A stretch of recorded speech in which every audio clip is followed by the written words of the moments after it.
Welcome everyone, it's finally here, my NBA X Factors Western Conference edition, and well, it hopefully will be a tradition because that's what I want to do, and this is who, I am actually. So, what the fuck? So, I just want to talk about all the teams and the players, or just the things that could make, that are pretty much make or break for this season. That's what an X Factor is to me. I know it's not the complete definition. I'll also give you just one player for every team, because I will give you a player for every team. But I just have all these storylines and all the things that these teams need to do in order to have a successful season in a way, or to have a surprisingly successful season, or to just surpass expectations season, or at least my expectations. I don't know if the general public expectations, but I would say my expectations aren't much different from like the casual NBA fan or from the media in a certain way. So we'll start with the Pacific, then we'll move into the Southwest, and we'll end with the Northwest. So let's start with the Warriors, with my Golden State Warriors. And it is pretty simple, right? Here it is either the second timeline finally works for Joe Lacob, like he believes it worked in 2022, even though obviously that was no second timeline. Not a second timeline thing there, because, I mean, it was pretty much the first timeline that won the title. And the other X factor is Andrew Wiggins. Can Andrew Wiggins find his 2022 form, right? Can he be an all-star caliber level player? Can he be an, one of the best defenders in the league? Can he become, once again, a reliable three-point shooter, reliable rebounder? I mean, he never was, even in the 2022 season until the playoffs, but he talked about, never ever struggling with rebounding again after that season, and well, the proof is in the pudding that he still isn't a great rebounder, despite his physical advantages. That's the word to put it. So that's obviously one of the parts of the Warriors surpassing expectations. Being a playoff team essentially is the surpassing of expectations, and not being in the play-in, I would say, is the expectation for the team, which I probably should write. So pardon me. I'll be going along. Hope you don't mind. Expectation is play-in-ish, I would say.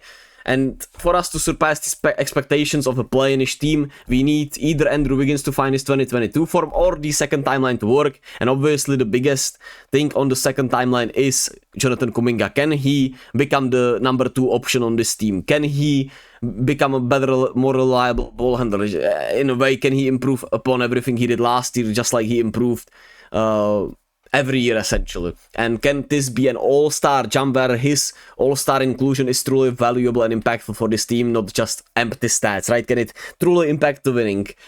So those are the obvious 2 picks here, while obviously Podziemski, Trayce Jackson-Davis are in there, and you would certainly love for Podziemski to take another step here in his second year, Trayce to become even a little better in his second year. Question is how much better can a Trayce Jackson-Davis get? I think Podziemski with his shot selection, Podziemski overall with his offense can become much better, and his aggression. But Trayce, I don't know how much of a leap we're talking there, right? Another player that obviously should be here included is can Moses Moody get a chance and take it? Can he get an actual chance and take it this season? That's the question here. I hope. I'm certainly most optimistic about Jonathan Kuminga and the second timeline than I am about Wiggins, because obviously there was another rumor about him and canceling the China trip, which doesn't bode well because of some family issues, and I mean, Lord knows he's been going through a lot, and he has my empathy, he has my sympathy, but as a realistic expectation, can you expect him to find his 2022 form if shit's just not right? It's simple as that. So my player pick is still Jonathan Kuminga here for the Warriors, the X factor for this team. I think obviously the X factor is Steph Curry still overall. If he's not Steph Curry, then we're talking about nothing, right? But we're going under the presumption that Steph Curry will be Steph Curry. And for this team to be their best selves, I think Jonathan Kuminga just needs to become an all-star and a true second option for this team to be out of the play-in, essentially. Next up in the Pacific Division, we have the Los Angeles Clippers.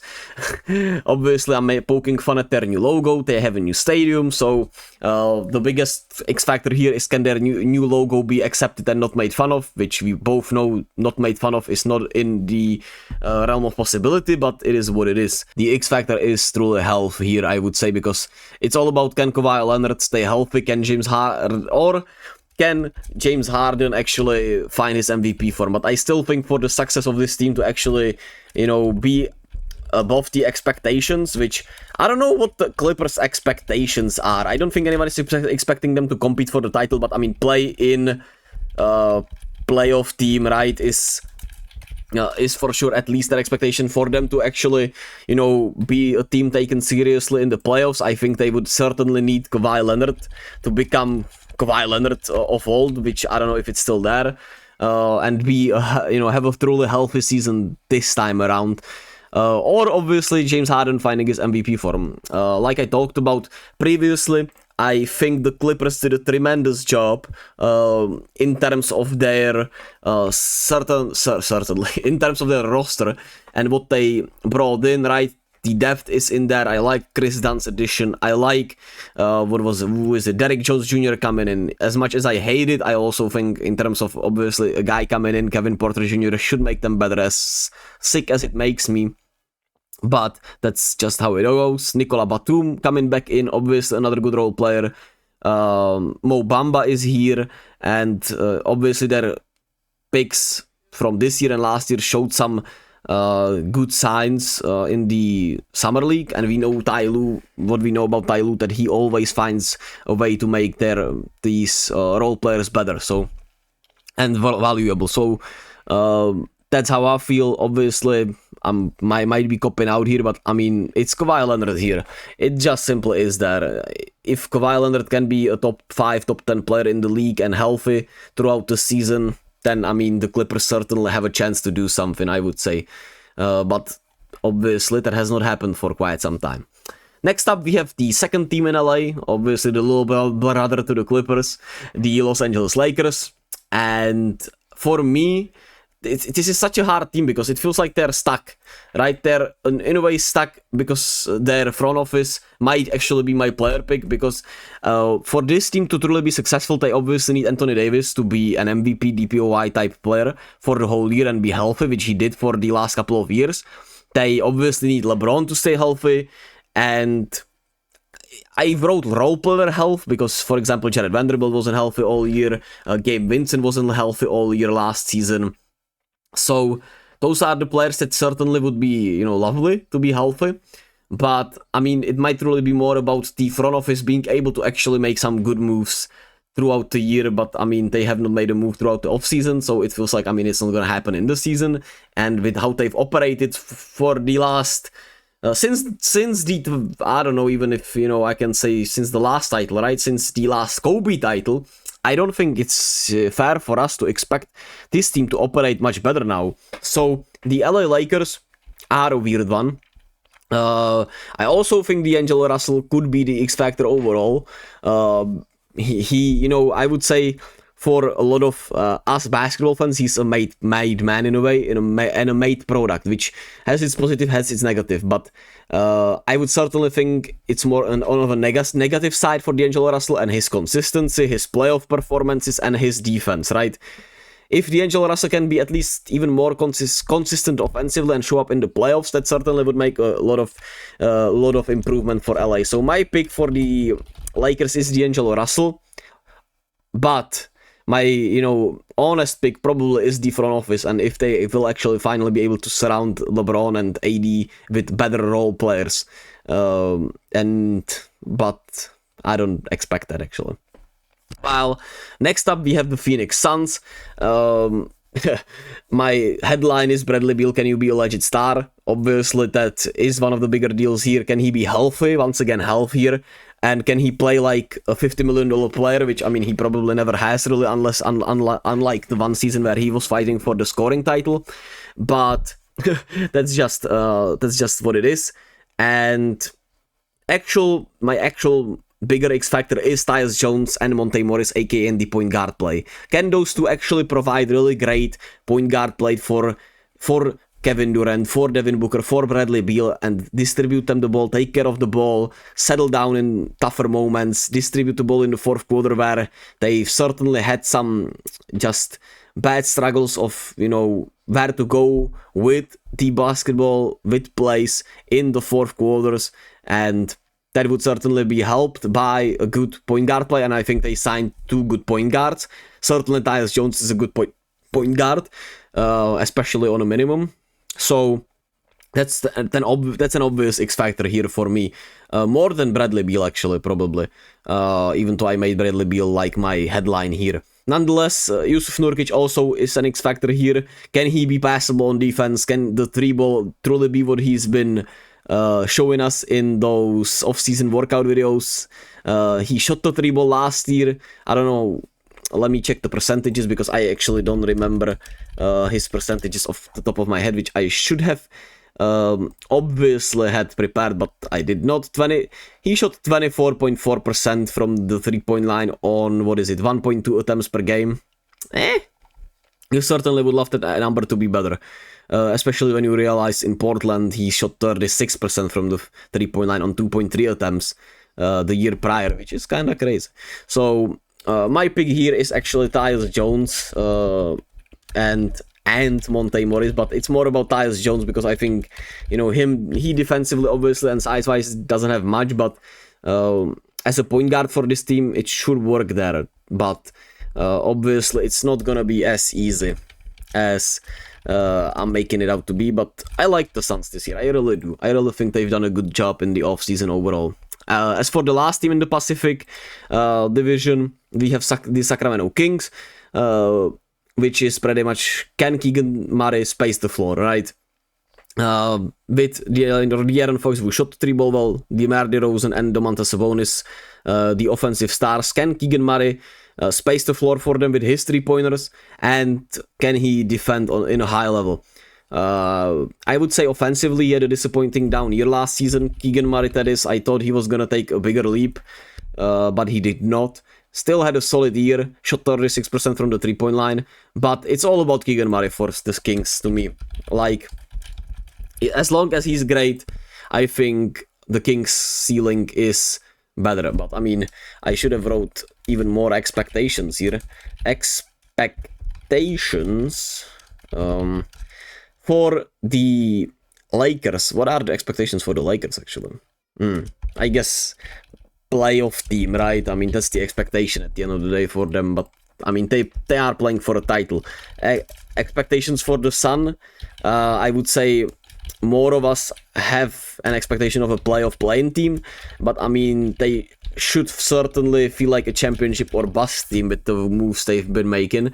And for the Kings, I guess the expectation will also be a playoff team, right?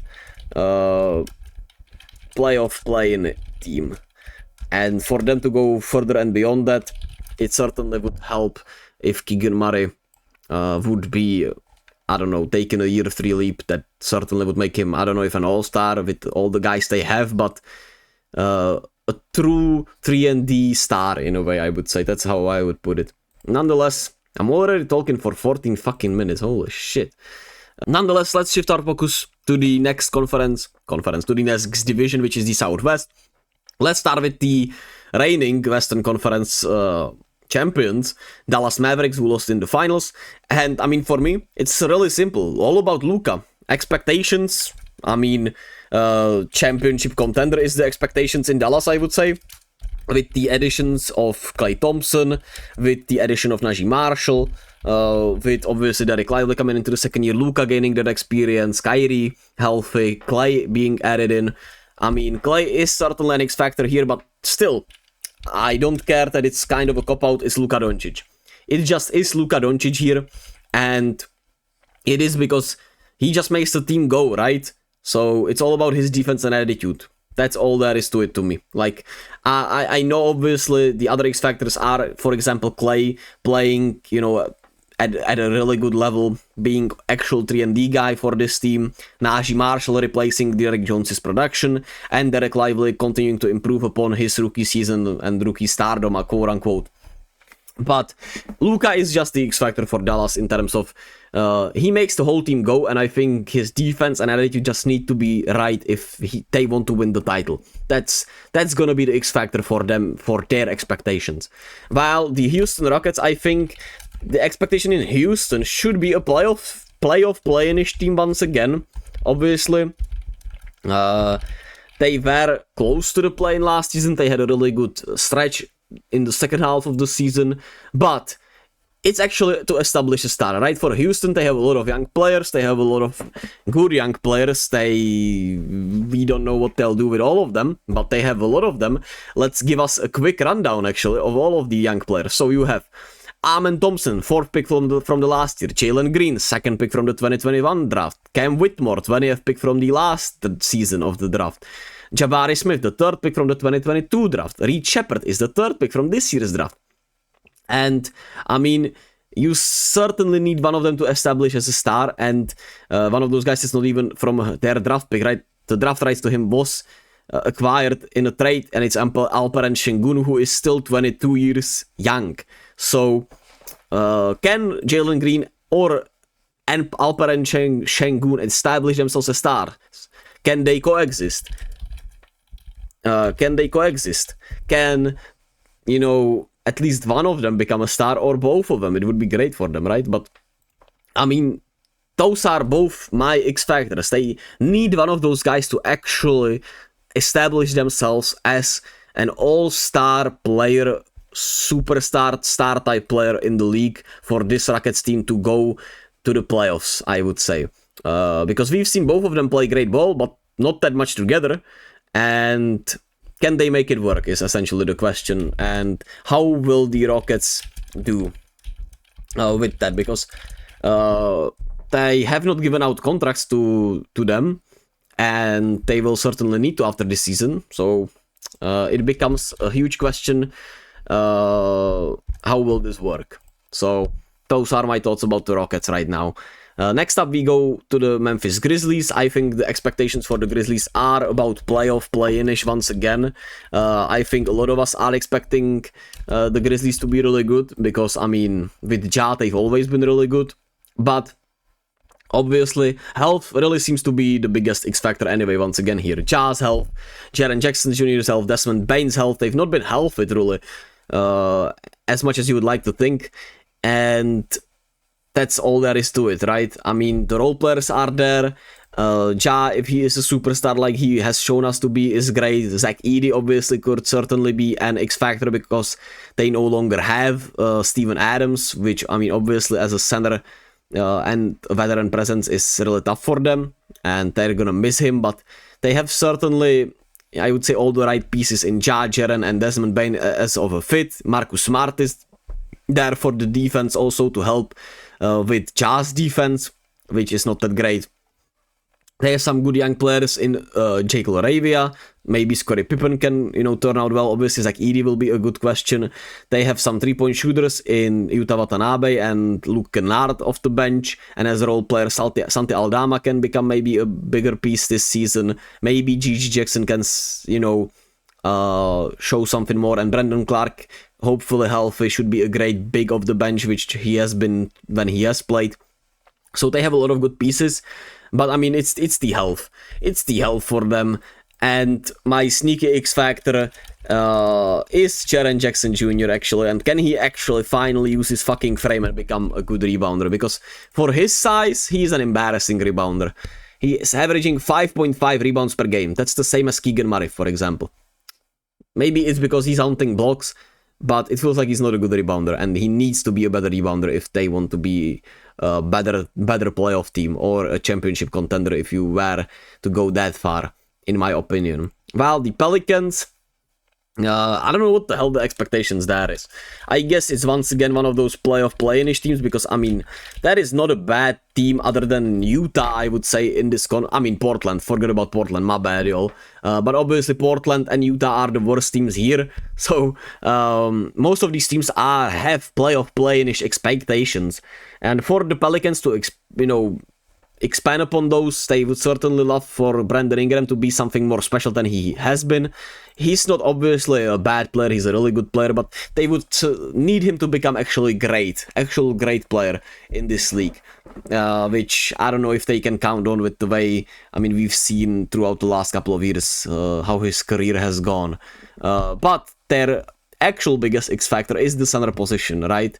Karlo Matkovic, Ives Misi, Daniel Feiss, and Trey Jamison are their 4 centers on this roster. They lost Jonas Valanciunas in the offseason, and I mean, Karlo Matkovic is a guy they signed from Europe, and I guess that's actually my player pick because they'll need one of those centers if they are not going to acquire anyone, or maybe surprise us with some free agents. I don't know who is available as a center though. Dwight Howard. They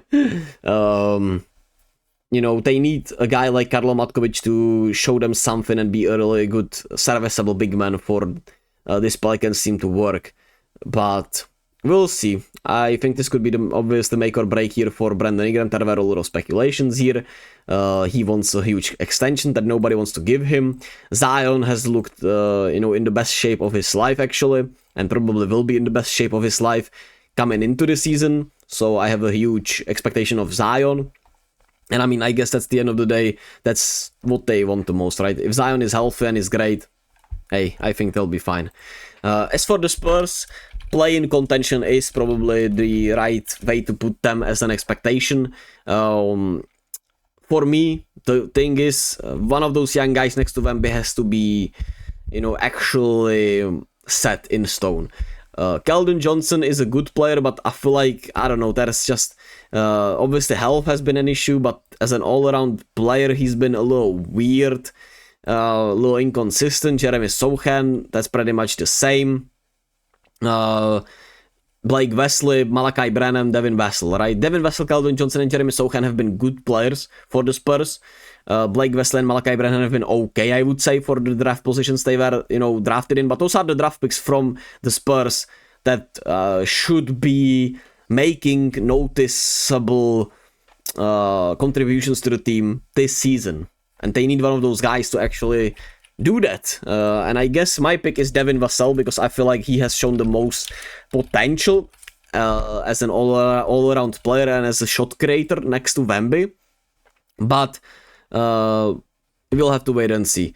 Obviously, Chris Paul and Wemby, that's probably the most given.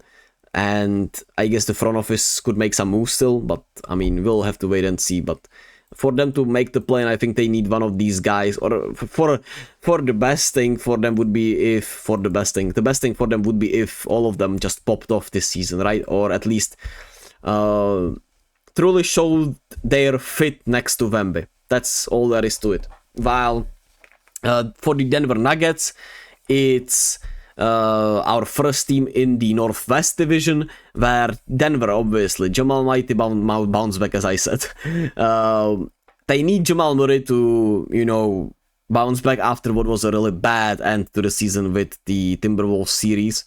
And the Olympics were a disaster for him, so he just needs to bounce back. And if he could become an actual superstar next to Jokic, that would be certainly great. He's a star, don't get me wrong, right? But superstar is something completely different. And I mean, the expectations for Denver should still be with the best player in the world on their team. Championship expectations, right? Expectations. Pardon me. But that's the thing, right? Will it be that? I don't know. They lost a lot of good pieces. Some of the court drama, right? So without KCP, can Christian Brown and Julian Strader make up for it, right? The picks they selected. Christian Brown is probably the biggest X factor. because I think we know what Jamal Murray is, and I mean, if he truly ascended to superstardom, that would be the biggest thing. But Christian Braun as a role player, they need him and Julian Strider to actually reproduce KCP's production, which I don't think they will, but at least let it be something close to it. And Christian Braun will, I think, start, right? So he's my biggest X factor for this Nuggets team. If he can be consistent offensively and continue to give out his great defensive effort and energy, and build upon it, right? Improve upon things, be a better ball handler, maybe a better screener, a better cutter, for example, things like that. They would, and a shooter, obviously, they would certainly make Denver a more dangerous team. While for the Minnesota Timberwolves, it's all eyes on Ant. All eyes on Ant. A lot of quotes, a lot of highlights, a lot of funny stuff with Ant out there. But he needs to truly take the step to an MVP finalist or MVP, runner-up, or like maybe he doesn't need to be top 3, but like a top 5 candidate for the MVP would certainly make this Timberwolves team dangerous, I would say. And I mean, it will always be all about Ant for the Timberwolves at the end of the day. The expectation will be championship contention after what they've shown last season. And the question is, right, Rob Dillingham as an understudy will be a huge storyline for them. Rudy Gobert, loser stench, and Karl Anthony Towns, loser stench, winner stench, I put. Because I think could Karl Anthony Towns actually find his winner stench, because he showed some good guts and great play in the playoffs last season. Can he show that? We don't know completely, but they need Rudy Gobert in the playoffs, obviously, to be playable at least. And I mean, respected, I don't think he'll ever be respected until he wins a title, actually. So, good luck with that, right? But my player pick is simple here. It's Anthony Edwards, actually. Because, I mean, the team will go as far as he takes them, in my opinion. Because of his personality, his style of play, and the way he carries himself. As much as I would like to put somebody else, maybe... Who could be actually the pick here, like a 6th man for them, maybe a Rob Dillingham, actually, right? But there's not a bigger X factor. I mean, on any team, there's not a bigger X factor when it comes to superstardom, but I think for the Timberwolves, it just makes the most sense for me as a pick, other than some role players and some rookies and some other guys, because... that's just how I feel. That's just my gut feeling here. Wish I had a better explanation, actually, but I don't. I just don't here. While for Oklahoma City, the Isaiah Hartenstein signing, it's all about him being actually able to perform as he did with the Knicks, right, and provide them the much needed center position depth. And obviously that should allow Chet to expand upon his power forward play, maybe even. And it would allow them to have 2 big bodies in the playoffs. It should provide them physicality, right? Isaiah Hartenstein can do a little bit of everything, actually. So that's probably, I mean, all there is to it. The expectation is championship contention. They are my pick right now, actually, to win the title from just how I feel about them. It's all about the young players improving at the end of the day. And for me, it is Isaiah Hartenstein. It is their... biggest signing of the offseason and in a long time, in a way. And he is their X factor, actually. Obviously, once again, you could say that about every young player on this team, Shea and everyone, but that's just how I feel in regards to the Thunder, right? While for the Timberwolves, I don't feel that way about their signings or their rookies or the other guys. I think Shea is actually way more, how can I put it? Way more established than Ant, right? That's how I would see it. So can actually Ant become a player on Shea's level? That's the thing.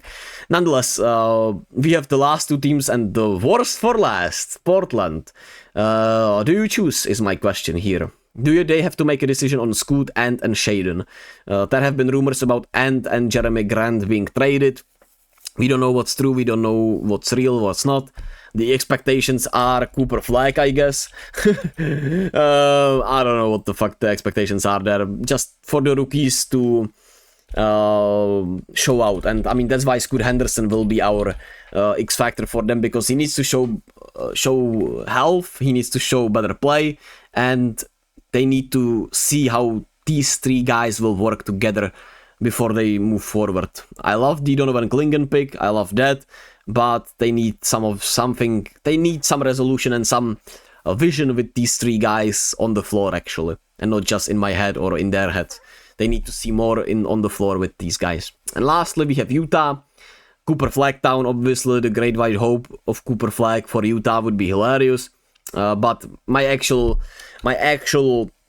X factor is Taylor Hendricks. The expectations are Cooper Flag here. I'm not even gonna fucking whatever. But my player pick is Taylor Hendricks because he had a bad rookie season, I would say. He's a top 10 pick from last year's draft. He had a weird summer league, and I think they need to actually see noticeable improvement throughout the season from him, and that's the X factor for them in the long run. We'll see how they do. Maybe they'll trade for Brandon Ingram. Walker Kessler is certainly a guy they want to trade, actually. So there will be moves made probably with Utah still, and we'll see. But I still think Danny Ainge wants Cooper Flag, right? The question is this team bad enough? Because they've just been pretty solid, right? They've always been fighting for the play-in anyway. So we'll see how that works out, and that's that.